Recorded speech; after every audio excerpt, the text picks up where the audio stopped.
name is Sue Rockwell. I'm a board member of the Lexington Historical Society and also a member of the Cronin Lecture Series, which is a subcommittee in the Historical Society. And it's my pleasure to welcome all of you here this evening. There are other people on the committee that I'd like to acknowledge, some of whom are not here, some of whom ran away before the snowstorm to Florida. But just so you know who's on the committee, Dan Fenn, Donna Hooper, who's here, and Martha Wood, Ed McCarthy, and Richard Thorne, who's in the back tonight. Also a part of the committee is the Society's programs manager, Sarah McDonough. She's back there, making sure everybody has a seat. A couple of other dignitaries I would like to introduce from the Historical Society. Our president is here this evening, Richard Paget. Wave, Richard, wherever you ended up. Over there, okay. And our executive director, whom I'm going to try to stop saying new executive director, because she's been here 6 months already, Erica Dumont in the back. Erica, wave. Okay. We are very pleased to be presenting this program in cooperation with the Lexington Veterans Association. And I'm going to ask Linda Dixon from the association to say a couple of words about it. Thank you, Sue. Good evening, everybody. Lovely to see you here. The Lexington Veterans Association is honored and pleased to co-sponsor this wonderful program tonight. Just to give you a little background, about 30 years ago, a group of veterans used to gather for coffee, and they would swap stories and experiences of their military service. And they enjoyed it so much, they just kept doing it. And those conversations evolved into what is today a monthly speaker program, the second Monday of the month. We have a speaker program that ranges from a veteran telling a personal story of putting his life on the line during a military encounter, or academics who are outstanding in their fields, perhaps analyzing a military battle or talking about today's global situation.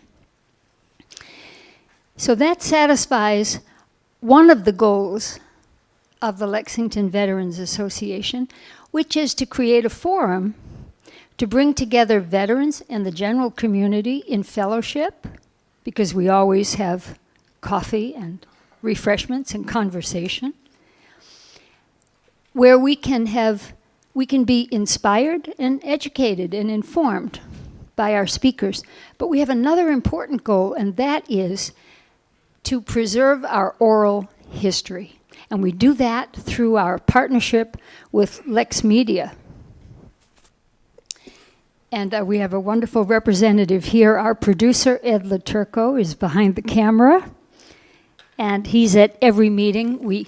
LexMedia films our programs and then has them for rebroadcast. We also maintain a digital library of all our programs so that anyone here can access them on your home computer. We would be pleased to send you information about our monthly programs, and we will have a sign-up sheet at the back of the room. Just give us your email address. We'll put you on our e-list. And we'll also have copies of our speaker programs for the next few months. So, again, welcome. And I will now have Sue introduce our program. Thank you. Thank you. And while you're signing up for the Veterans Association, don't forget to join the Historical Society. We do some very important work in Lexington with our historic houses in particular, but we also have some other types of programming, which too many for me to talk about tonight. But if you go to the Lexington Historical Society website, which is on there, you can check out everything that we're doing, from lectures like tonight all the way to having a drink at Buckman Tavern.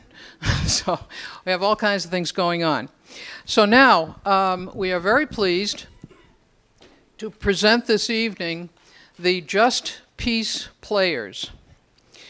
This is a liturgical drama troupe committed to sharing their many visions of peace and justice in innovative ways. Women of the Greatest Generation, Stories of Faith, Hope, Love, and Courage, tells, using their own words, the stories of women who lived through the time of the Second World War. 7 years ago, this group, or actually two of them, Reverend Dr. Fran Bogle and Reverend Nancy Reed, realized that the amazing stories of women who lived through the Second World War were often untold and disappearing. They began meeting women and collecting their stories.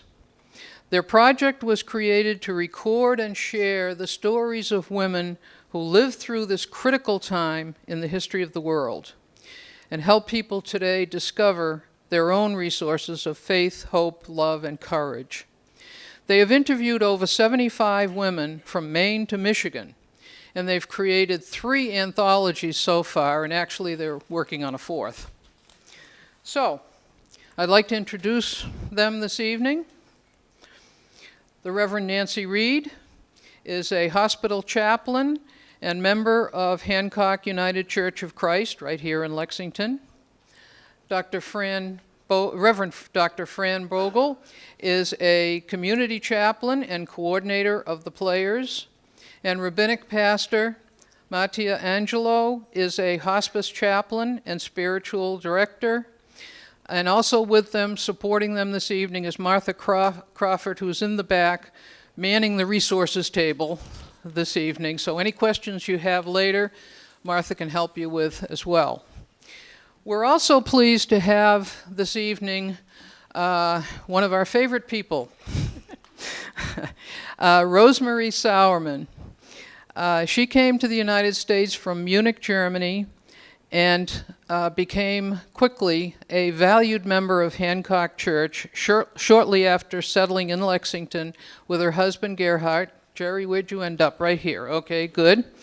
In the early 60s.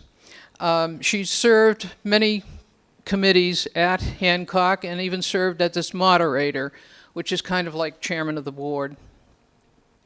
Rosemarie has applied her graduate degrees as foreign language interpreter, translator, and cultural mediator in demanding and exciting international settings. The World Council of Churches, the German Cabinet, and other German federal agencies, U.S. academic institutions, multinational corporations, research and technology organizations. I'm surprised you found time to be with us tonight. Thank you. She and Jerry lived in Lexington for over 50 years and now live at the Commons in Lincoln. So I'm going to turn the program over. Did you want to add something, Nancy? Rosemarie shared with me that this is the 50th anniversary of her becoming a citizen. Tonight.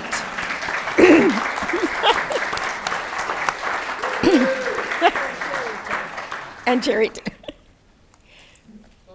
And we'd also like to say that we have 2 World War II reenactors here with us today. So meet them after the play and learn about who they're reenacting. And we're grateful to you for coming tonight. Thank you for joining us. Okay. Join us now for Women of the Greatest Generation, stories of faith, hope, love, and courage. Practically everything was rationed. Stamps were distributed by the government, and you had to have things and use those stamps to get them. We had Oleo Margarine, which was white like lard, but came with colored pellets that you squeezed into it to make it look more like butter. Yuck. I had to blend the yellow food color into the white stuff just right. And it never looked like butter. Yuck. I mixed it at work. After all, I was a dietitian. But I wouldn't eat it. Yuck is right. We were so poor, we didn't even have any Oleo. On Friday afternoon, the grocer scraped the bottom of the butter barrel, and I ran home with it for the Sabbath. It had to last all week. Remember blackout curtains and fireside chats? And how about newsreels about the war and movies with Cary Grant? 10 cents and you could dare to dream. 10 cents for the movie and a penny for the war tax. And I remember rayon stockings, no nylon, and girdles with those little garters that were supposed to hold up your stockings. They were so baggy. They didn't cling to your legs at all. Amazing memories from amazing women. Let's meet them up close and personal. Our mystery woman. I was a black marketeer during the World War. What we did was illegal, but we did it to survive, and we did it in the church basement. What did you do? Well, I'll tell you if you promise not to tell anyone my name. I don't even want my daughter to know. She's 79 and she has a heart condition. But I think my granddaughter, or maybe my great-granddaughter, would appreciate this. I'll have to tell her. You know, she does illegal things with boys, you know. Not drugs, but they live together, and they aren't even married or anything. So what do you want to tell her? I was a black marketeer. It was illegal, and we could have been arrested, but we got away with it. Got away with what? Trading ration coupons. What else?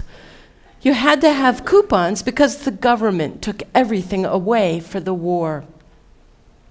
I guess they needed to do it, but we had a right to bake cakes for our babies.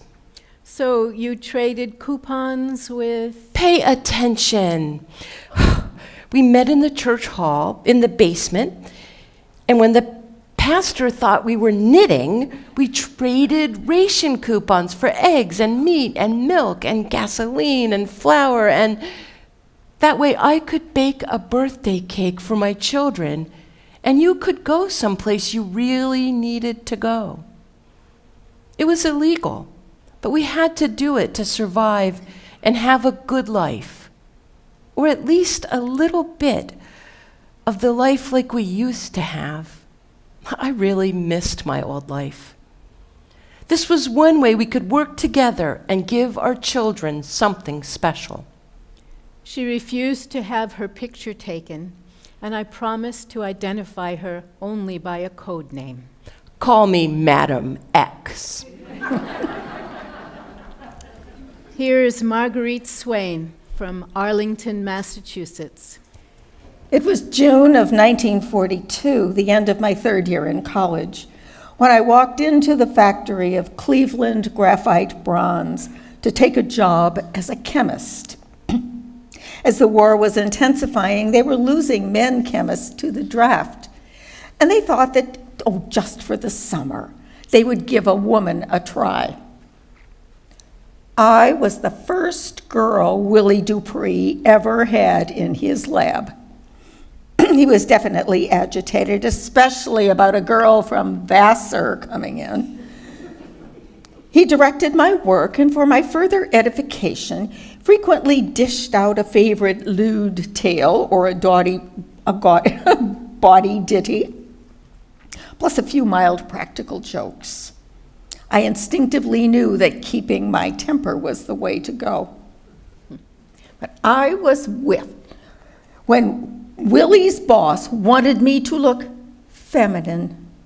He even supplied a fitted nurse's uniform for me to wear. Changing clothes twice a day was a pain. At labs in college, I covered my street clothes with men's coarse cotton lab coats. Looking feminine was not efficient. It wasted time and clothing resources. Bessie Hughes from Hallowell, Maine. I graduated from college in 1940, just before the war started. When the men were called up, I worked for an agricultural conservation program.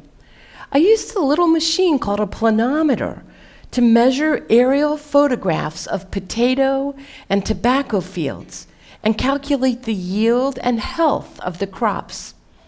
The Department of Agriculture got the report. That way they could predict food production. It was vital to the war effort. And I guess I was the first woman in the United States ever to do this. Sally Rogers, Arlington, Massachusetts. I attended the Philadelphia College of Pharmacy. When the president of the college told us about Pearl Harbor, I looked around and I thought, uh-oh, there's the future of all those nice boys. After college, I got a job at what was then the Women's Medical College of Pennsylvania. I helped all of the doctors, men and women, with their research. And we helped train a generation of women doctors. One doctor had gotten hold of a little bit of penicillin, and that was unusual because early in the war, any penicillin that was developed was given over for military purposes. So part of my job was caring for the rats in the research center's animal colony. I recorded their ID numbers, their weight and sex and family history. We didn't have designer rats in those days. One summer, to the horror of my family, a professor inveigled me into keeping a rat colony. We had a garden house in the back of our yard, and I put a cage in it. I brought home 4 good, healthy pairs of rats. I was paid $10 for every healthy rat I brought back in September. Rats you could vouch for personally were necessary because you had to know something about their family histories or their gene pool in order to make research useful. It was good money. But whoever would have dreamed that I would raise rats to help my country? May Louise St. Clair, Warren, Michigan. I had no idea how important those rats would be at my hospital. There was a young man just 20 years old on the floor where I was the youngest charge nurse in the history of the hospital. He had an inflammation of the lining of his heart, endocarditis. His uncle was a doctor, and he'd heard about a new drug being developed someplace on the East Coast. We sent them a telegram, and Eli Lilly released just enough of the medicine for him. It was so rare and expensive that nurses weren't allowed to touch it. The interns came in every 4 hours and gave him a shot in the butt. Of course, the nurses were the ones that saved his urine. Every morning, the students came over from Northwestern University Medical School and took it away. Somehow, they reclaimed the penicillin from it. And they used it in the next shot. I guess you could say rats raised in Pennsylvania helped save a life in Chicago. Emmie Stenberg from Glasgow, Scotland. We didn't work all the time. We were young women. I loved to dance. In the midst of the blackout, we walked down the middle of the road along the streetcar tracks to the dance hall. That way we wouldn't get lost. It was terribly dangerous, but we didn't worry about the bombers. We were young. Kitty Ogle Lee from Miami, Florida. The Breakers Hotel in West Palm Beach, Florida, was turned into a rehab center during the war.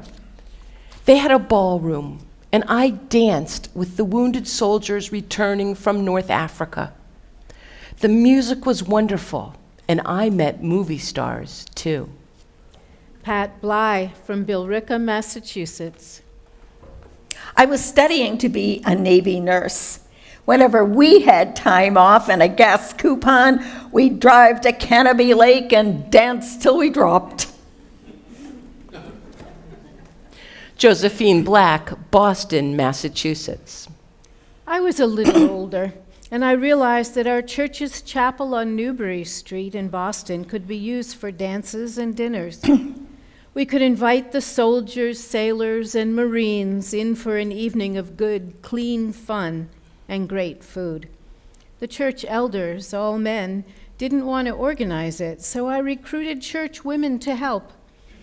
Everyone was welcome to come as long as they came in uniform. The young men had a good meal and danced their cares away. I even danced with a few of them myself. My favorite song was Chattanooga Choo Choo. Jacqueline Fremont Walker. Oh, and don't forget Duke Ellington, Count Basie, Benny Goodman, and Jean Krupa. I went to high school in Boston, and I've always been interested in music, dance, and the arts. My mother saw to it that we always went to plays. I saw Paul Robeson do Othello. Oh, that voice was like a bass drum. It was beautiful. And Jose Ferrer played Iago. So when I got older, I went to the Boston Conservatory. I took dance and piano lessons and worked hard. I'm not afraid of hard work, and I loved music and dance. Now, I'm one of that African-American group that said, "You're not going to hold me back." I had to get up and go, and I wanted to do, because this is my life. As long as you had the money for your lessons, and you could do it. I worked hard. I wasn't rude, but if there was an opportunity for me, I was there. The dancers like Tally Beatty, Destiny, and the other big-name people allowed you to go to their rehearsals, and you could stand in the back of their dancers, and you could practice with them. That's how I got into Tally Beatty's company. My mother came to some of the dance rehearsals when I was in New York, and she said, Girl, I don't know how you do it, but God bless you. and I'd be on the floor panting, but I loved it. I ended up in the first Negro ensemble company to visit Europe after the war ended. Here's Ruth Weber McGary from Augusta, Maine. I wasn't dancing in high school. I was an airplane spotter. My best friend and I would man the spotting station several hours at a time. After school, we'd ride up a very dangerous major highway to a little shack on a big hill on our victory bikes. We'd settle in and we'd watch for planes. Some, like the B-24s, we could recognize just by the sound, but we always checked just to make sure. We only had a pair of binoculars, nothing special. We were trained to recognize all of the airplanes that were flying by their silhouettes. And we could identify any plane that flew over Augusta, Maine. The Corsair was my favorite because it was easy to identify with those big dipped wings. Once we saw a plane, we'd call Digby near Boston to report it. They kept track of all the planes flying across the country. How they let two high school girls take on all of that responsibility, I don't know. But they did, and we did, and it turned out pretty well. Pat Doulton, also from Augusta, Maine. My father and I were volunteers. We watched the waterfront areas on our island in Maine. We had heard numerous times that the Nazi submarines would come in very quietly very close, and they let spies off. We never saw anyone come ashore, but we did see a lot of periscopes. Jeanette Nieman, Cincinnati, Ohio. I rolled bandages, more bandages, and even more bandages. I sent care packages to the troops overseas and took care of my family. Those of us who stayed at home did all we could to help our country and keep our spirits up. Emmie Stenberg, Glasgow, Scotland. I was 15 years old and sitting in church when war was declared on September 3rd, 1939. The air raid sirens went off almost immediately, and we were afraid. We knew Luftwaffe was coming for the John Brown shipyards. I cried when my older brother's friends went off on the train to be soldiers. Pretty soon, all of our soldiers went to France. No one believed the Maginot Line would fall, and we were shocked when it did. As France crumbled under the German assault, British and Allied troops gathered for a last stand on the beaches at Dunkirk. Every kind of boat in Britain went to help to bring our boys home. The news was full of stories of heroism, people in little fishing boats and big yachts who made a difference. It was something people could do. I am proud to be from the British Isles. A few weeks later, I found out that my fiancé had been killed at Dunkirk. I was 17. Our wedding day would have been a few months later in October. Alma Lim Verde, also from Scotland. I grew up in Glasgow, too. My parents had emigrated there from Italy in 1920. I turned 13 in November of 1939. That night, gangs of young men came around and broke all the windows in our fish and chips restaurant. I think this is similar to what happened to the Japanese people here, but not quite as bad.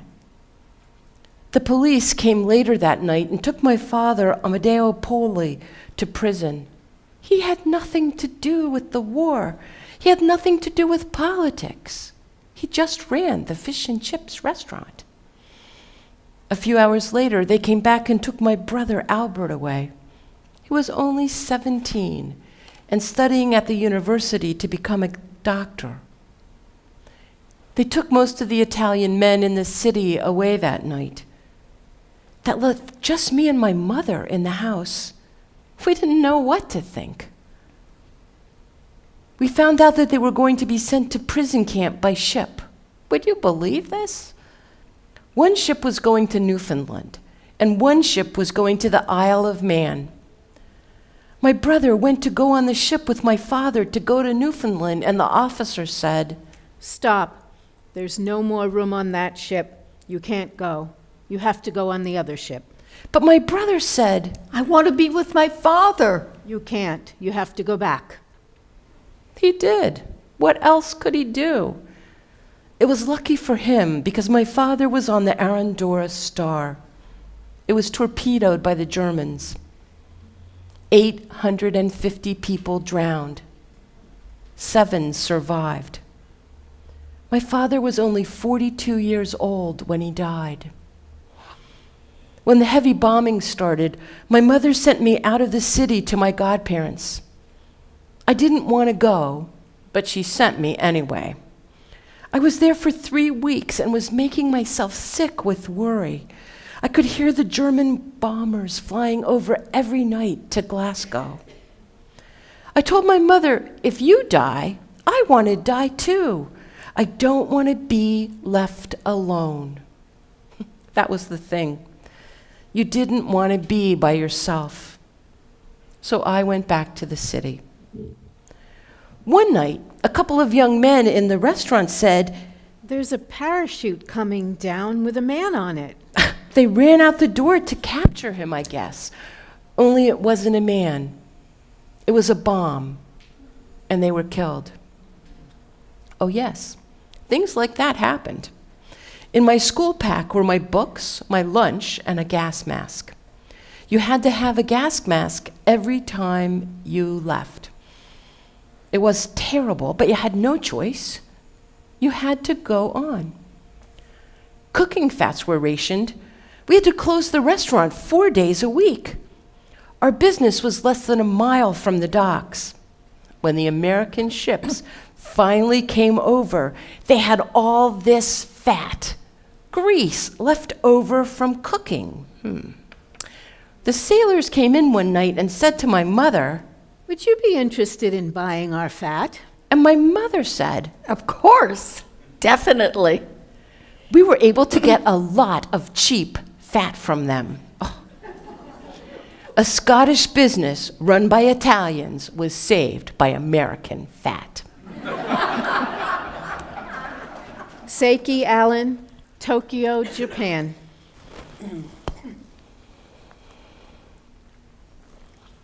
I remember the bombing raids too. As the war went on, we had lots of air raids and bombings in Tokyo. We would hear US B-29 super fortresses flying overhead and the sirens would go off. We had quilts to protect ourselves when we ran out of our houses. Lots of people dug holes in their front yards because they didn't have basements. One night, every house on my street burned down. All the children escaped somehow. I remember the men and the young people trying to put the fire out. Everybody tried to help each other. My father took me home to Kobe after that. It was getting too bad in Tokyo. My cousin's father's apartment wasn't burned down, so we went there. Everything all over town was wet and covered with dead bodies. My cousin's husband was Chinese, and he had been burned out in Yokohama. Tokyo burned. Yokohama burned. Osaka and Kobe burned. All the big cities, they put the bombs down. B-29s, that's what they came in. Everything was severely rationed. My sister sold her family's antique kimonos on the black market for food. Everyone was hungry. If you had an essential job, you got to eat at the plant, and that's what I did. And it helped a lot. And my father got thinner and thinner. Ellie Kell, Framingham, Massachusetts.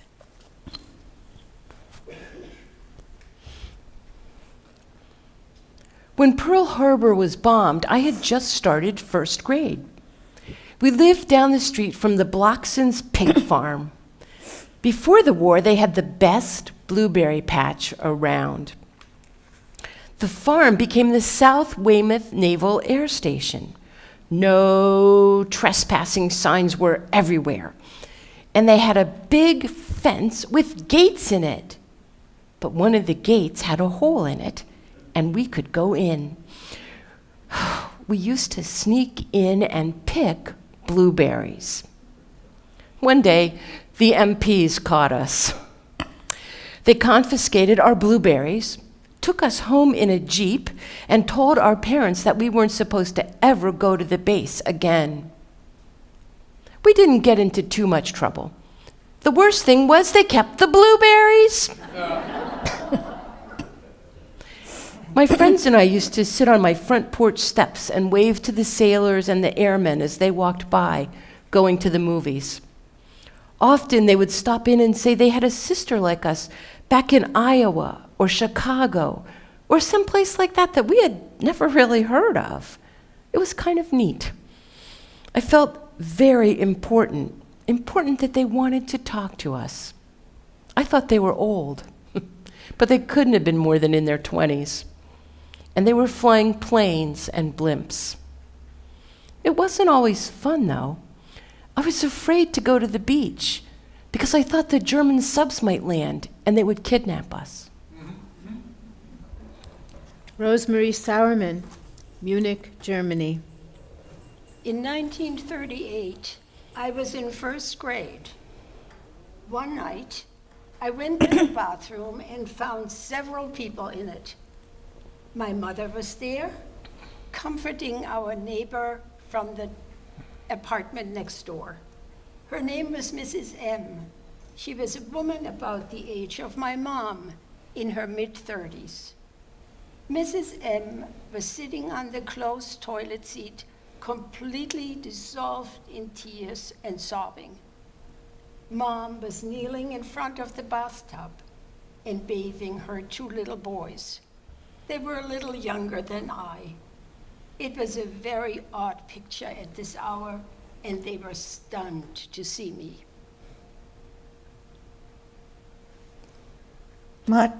Mother said, Please go back to bed. I will talk with you in the morning. So I did. In the morning, Mom said, Don't mention to anyone what you saw last night. After school in the evening, Dad and I will talk with you. And don't say anything to your little sister, Trody. that evening, my parents asked me, Do you remember how your teacher always maligns you for not having the right religion and makes it difficult for you when you make a spelling mistake? She tells the class that Rosemarie made this mistake because she is Protestant and she doesn't have the right religion. that was obvious to me. I told them that I hated it. My parents explained. Our neighbors are in the same boat as you are in school. They have a different faith. They are Jewish, and most of us are Christians, as you know. Our government turns off their electricity and water and watches them constantly. The little boys can't get a bath in their own apartment because there is no hot water. And Mrs. M needs someone to talk to. So from time to time, she brings the boys over here. You have to promise that you will not speak with anyone about this. You can't talk to Trody because she's too young and wouldn't understand. And don't say a word to your teachers. That could be very dangerous for our family. One night, at about the same time, Mom tiptoed to the little peephole at our entrance door because she had heard boots coming up the stairs. I slept very lightly during all these years because there was always danger, not only in my mind, but truly so. I followed Mom to the peephole as well. She cautioned me just barely to breathe. We saw the soldiers coming up the stairs. Fortunately, they were passing by our landing, but we knew where they would be going. To the 4th floor, to Mrs. Hughes' apartment. Mrs. Hughes was a Jewish woman in her early 70s. Then we heard with our own ears how she screamed, how the soldiers must have coerced her out. And we saw in the middle of the night how she was dragged down the stairs in a thin nightgown and thrown on a cart. The cart then pulled away from the curb, and Mom and I dissolved in tears. It was truly horrific to see this happening to a human being, somebody I knew. It was awful. Mrs. Hughes was taken to a concentration camp. Mom later heard that shortly before Mrs. Hughes was going to be killed, she had died of pneumonia, and Mom was grateful for that. The next-door neighbor who had the 2 little boys one day told my parents, "We will never be home during the day, so don't be concerned. It's not safe." I know now that there were underground networks of Jewish people. And Mrs. M also told Mom, Don't necessarily be thinking the worst has happened in case we are no longer returning at night. and that indeed happened. One night, they were not back.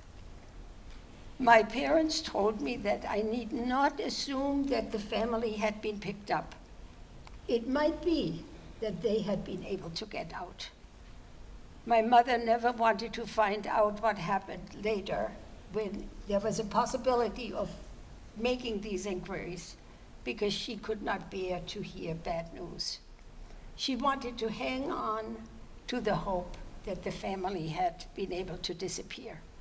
And after the war, quite by accident, my parents found out that one of the 2 boys had been spotted in England and one in Cairo, Egypt. Fannie Lois Tabor Ice from Detroit, Michigan. My husband, Terry, was a psychiatrist in the medical corps. He was fortunate that he didn't have to go to the front. He went a lot of places for training and ended up working in a psychiatric hospital on Long Island, New York. That's where they brought all the soldiers who had PTSD. I traveled to be with him wherever he was stationed. You have no idea what it was like to be a young black woman getting off the train and trying to find a cab to take me to his base. I always knew where I had to go, but nobody wanted to take me. A lot of the time, I was the only black person that got off the train. It became a little frightening because I didn't know what feelings people would have or what they would do. In one city, a white cab driver was really nice. He told me he would take me after he had finished taking everyone else. He'd come back and get me. He was white and felt bad that nobody wanted to give me a ride. At first, when black soldiers were conscripted, a lot of them didn't want to go. But when they went overseas and found out how bad things were and how much they could help by going, they were more willing to go. Whites had to begin to accept blacks into the war effort because they needed all kinds of workers. At the start of the war, they relegated black soldiers to certain positions and didn't even want them to carry rifles. As things went on, it became clear that there were good people, people who wanted to get the best workers for a job and couldn't get them because workers were being segregated. People who looked could see what was happening. It really helped the racist thing when the focus came on it like that. White people finally admitted they needed people who could do things to get the war over. That was more important than what color you were. Mary Barnard, Augusta, Maine. Oops. I grew up in Natick, Massachusetts, where my father was an auxiliary policeman and air raid warden. Natick was only 18 miles from Boston, not too far from Boston Harbor. German submarines were active along the East Coast, and they sometimes put spies ashore. They sank ships, too. We didn't want ambient lights silhouetting the ships coming in and out of the harbor, so our towns were heavily blacked out at night. Every window was covered with shades or drapes to keep even a tiny speck of light from escaping. My dad had to patrol the neighborhood to be sure no light showed. I don't remember any street lights being on, but I do remember that automobile headlights were painted black to let only a very small amount of light show through. To this day, I take great joy at seeing lighted bridges and lighted cities. Alice Maloomian, Watertown, Massachusetts. After Pearl Harbor, I wanted to enlist and travel. I was short, so I couldn't be in the Army or in the Navy, but I was a great typist, and so I joined the Marines. We went to New York City for training. All Waves and Marine girls lived in commandeered apartments near Hunter College. We would get into platoons in front of our apartment building, and we would up 2, 3, 4, down to the school a couple of times a day. Now, the tall girls had the long legs, and so they set the pace. The short girls, like me, we were at the end because we had little legs. So whenever we were marching across the street, the little short girls had to run in front, stand in the middle of the intersection, stop the cars, and watch the platoon march by. And then we would join in at the end and march away. One day, I heard that my family from Watertown, Massachusetts, was visiting my cousins in the Bronx. They called, and I told them I was going to sneak away to see them. Bring the car. I'll tell you what to do. Well, when it was time to march across the street for dinner, the platoon leader said, Forward march. That was the last, as usual. And when they went marching forward, I started marching backward. I saw my father's car, and I said, Don't stop.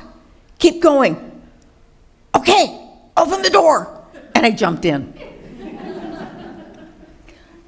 Well, the payoff was that these cousins were communists.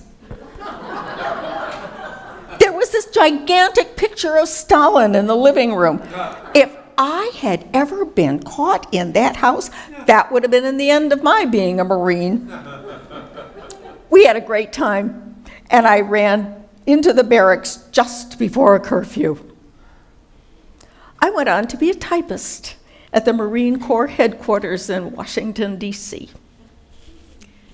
Hague Walenski from Framingham, Massachusetts. I trained as a nurse in the United States, trained as an army nurse in Scotland and England, and was sent to Liège, Belgium with the 56th Army Corps after D-Day. Once winter came and the fighting intensified, we didn't know what was happening, but we had to keep field kits with us, ready with a change of underwear and 3 packages of K-rations across our shoulders at all time. If we had to move out in a hurry, that was all we were allowed to take. Suddenly, we were called to the battlefield. This was the start of the Battle of the Bulge. We worked at least 12 hours a day. The tents were set up in rows marked with big red crosses. The hospital was a complete unit, including operating rooms. We were just like a MASH unit, only bigger. The wounded soldiers came from the front. After they went there, that's when they went to a first aid station. If they were wounded, if they needed surgery, we would do it. After a few days, they were sent back to the front. Sometimes they were shipped out to other hospitals. It was very cold, and a lot of the boys died from frostbite. On Christmas Eve, 2 enemy planes made a fast run over our tents, raining down their deadly missiles. They were German renegades that disregarded the Christmas Eve truce and all the rules of the game, using the big red crosses for targets. 2 corpsmen were killed as they carried coal to the pot-bellied stoves in the ward tents. It made for a sad Christmas. Only the camaraderie of the nurses and my deep faith gave me a sense of hope and kept me going at a time like this. Celestine Hollings, Detroit, Michigan. I tried going to nursing school, near my home in Jackson, Michigan, but they wouldn't accept any African American women. There wasn't a single hospital in that state that would take us. I finally went to Tennessee and attended Fisk University for 2 years and then to McGary for 3. When I graduated, I had a BS and my RN. I joined the Cadet Nursing Corps, and the $30 a month really helped a lot. 2 of my high school classmates were Tuskegee Airmen. It impressed the other nurses when I saw them on furlough in Nashville. I'm proud to say that I was in WIMSA, Women in Military Service to America. I'm a veteran, but I never served overseas. Marian Harper, also from Detroit, Michigan. My brothers, Harold and Fred, were going part-time to community college in Detroit. Our family had no money, and young blacks had a hard time getting scholarships and jobs. Just when they finally got jobs washing dishes, they were called into the Army. Both served 3 years in the medical corps. The good thing they had back then was the GI Bill. GIs were able to go to school after they were discharged. My brothers had a chance to get a higher education. This was life-changing for a whole generation of families who were poor. Rosemarie Cerumen, Munich, Germany. As someone raised in a deeply faith-oriented family, one of the hardest things to comprehend for people like my parents was the fact that 8 attempts on Hitler's life did not succeed. They asked the question, where is God? Especially in regards to the last attempt on Hitler's life on July 20th, 1944. That was when the best of the brightest, and many were Protestant clergy people, had methodically planned for 2 years to take this evil man out. They did that as Christians, knowing that they would pay with their lives, but they felt that their faith had told them to do so. Of course, we know that this attempt failed as well. Hitler, who only spoke of providence and never used the word God, turned these failed attempts to his advantage and said, "See, providence is on my side." The churches had been driven underground. I grew up going to a small, group-oriented church. We went to Sunday school on a Saturday, and it was literally located underground. We never talked about location or destination. When I was confirmed at age 14, I received a cross made from a tin can, because that was all we had. The Reverend Margaret Crockett, Concord, Massachusetts. My husband and I were very much in love. When he was on a ship in the Pacific, we wrote every day. Jim and I read the Bible, a chapter each day. We connected through reading the same passages at the same time, or approximately the same time, because he was on the other side of the timeline. Our faith helped both of us get through a very difficult time. Grace Bloomberg, Audubon, Pennsylvania. At the time of the war, there was a lot of anti-Semitism all over the world. My children can't believe this. Jewish people couldn't go into a lot of hotels right here in the United States. There were quotas on college admissions and certain professions. Only so many Jewish people allowed.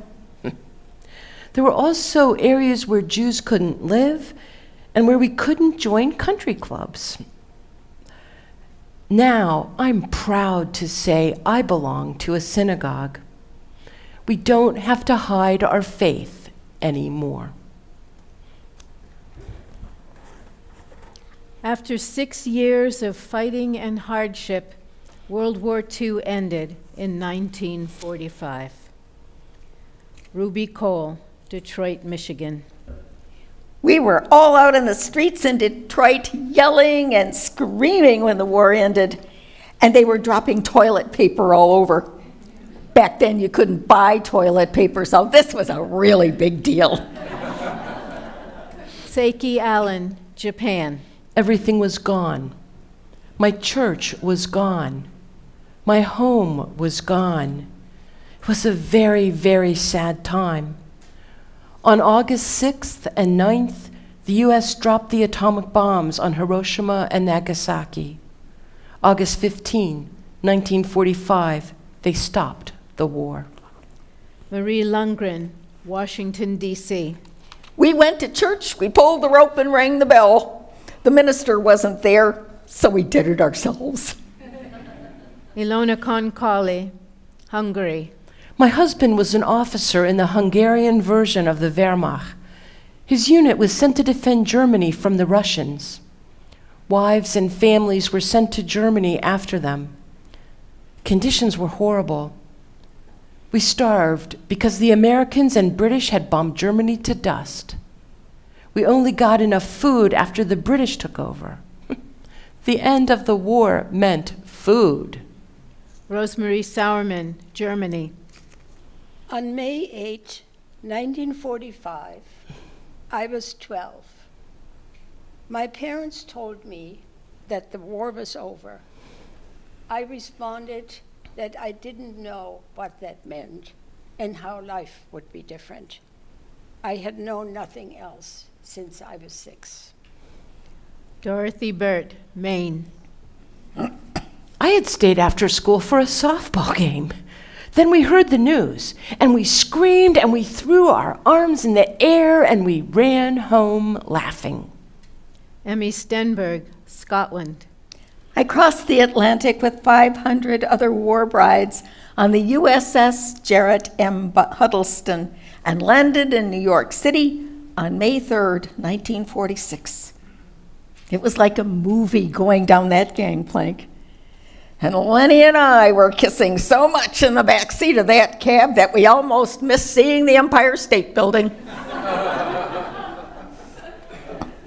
At the end of their interviews, the women were asked, when you reflect on your experience during the war, what would you like to pass on to young people today? Guard your democracy. Guard our democracy. We learned in Germany that it can be lost in weeks, in months. Nobody should ever feel that it could not happen in their country. It can. Be exploratory. Don't sit back and let the world go by. Pursue your dreams as long as they are good dreams. Stay healthy. Eat your fruits and vegetables and have a banana. And have a glass of red wine when you get home from work, too. Perseverance is something I tell people to have, and patience. Be polite, don't be arrogant, but move forward. If you need money, get a job. Don't be afraid to work hard to get your dreams. Read history. Know what went on before. Wars and violence have been going on forever, and there is still fighting. When the Russians went into Afghanistan, they went broke. They were there for 10 years, and we are still there. People need to learn from history so we don't keep making the same mistakes. The best thing we can do is show our children that there is love in the world. There are no bad prayers, and prayers to Saint Anthony are the best. Get to know the people in your neighborhood. Don't keep people apart. No one should be saying there are those that can do this and those that can do that. We can all do things if we have a chance. When my husband was in the Pacific, I believed that the war was wrong. I still believe that today about war. We have to find ways of loving, respecting, and building bridges of friendship across chasms that separate us. Then we won't have to go to war again. May these stories of faith, hope, love, and courage inspire us to work for peace. Join us as we sing Let There Be Peace on Earth, which you'll find in your bulletin. And we're singing a cappella because we don't have any music, so help us out. Go, Matya. Let there be peace on earth, and let it begin with me. Let there be peace on earth, the peace that was meant to be. With God our Creator, beloved all are we. Let me walk with my neighbor in perfect harmony. Let peace begin with me. Let this be the moment now.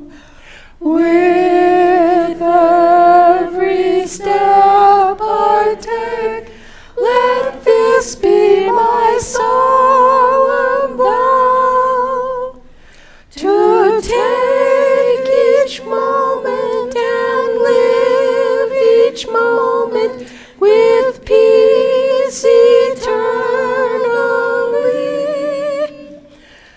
Let there be peace on earth, and let it begin with me. Thank you for inviting us tonight.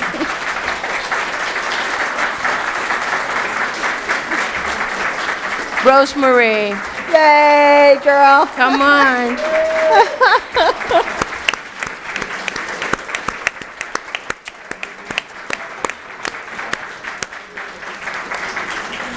And we hope that you'll stop back at our table. Rosemarie's story is in volume 2. We're going to leave some books here with the Historical Society also, if you'd like to read her story here or read more of the stories of the ladies that we've told and see their pictures, which are on the trifolds in the back, where you can have cookies and punch and whatever else is there to enjoy.